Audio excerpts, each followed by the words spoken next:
শুভ সন্ধ্যা বন্ধুরা। এখন সন্ধ্যে 7টার মতো বাজে। ও ঘুম থেকে উঠেছে বিকেল 5টায় কি 5:30। তো তখন ওকে আমি ফিড করেছিলাম। 1 থেকে 1.5 ঘন্টা পরে আমি আবার ওকে একটা ফ্রুটস দিলাম।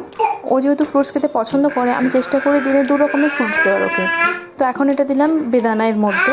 এটার মধ্যে ও খেতে খুব পছন্দ করে, যেহেতু এটা ধরতে সুবিধা। ও নিজের থেকে খেলতে খেলতে এটা খেয়ে নেয়। এটা কী বলে আমি ঠিক জানি না। ওর পাপা এনে দিয়েছিল কোনো মেডিকেল থেকে, একটা মানে অফলাইনেই পাওয়া যায় এটা। তো আপনারা চাইলে পেয়ে যাবেন অফলাইনে, অনলাইনে অ্যাভেলেবেল এখন সব জায়গাতেই। এটা বয়েল প্রুফ। এটাকে আমি যখন ফিডিং বটল যখন ক্লিন করি বা বয়েল করি, তখন এটাকেও আমি ক্লিন করে নিই ভালো করে, তারপরে বয়েল করে নিই। যখন ও 6 মাসের ছিল, আমি তখন থেকে ওকে ফ্রুটস একটু একটু করে দেওয়ার চেষ্টা করেছিলাম। তখন ও কী করতো, অনেক মেসি করে দিত ব্যাপারটা। তারপর থেকে ওর পাপা এটা এনে দিয়েছে। এই যে হাতলটা দেখতে পাচ্ছেন, এটা ধরে খাওয়াতে খুব সুবিধা। ও তখন খেতে পারতো না, আমি তখন খাইয়ে দিতাম। কিন্তু এখন যেহেতু ও বড়ো হয়েছে, নিজে থেকে ধরে খেতে পারে, তো এটা ধরে ও ভালোই দেখি খায়।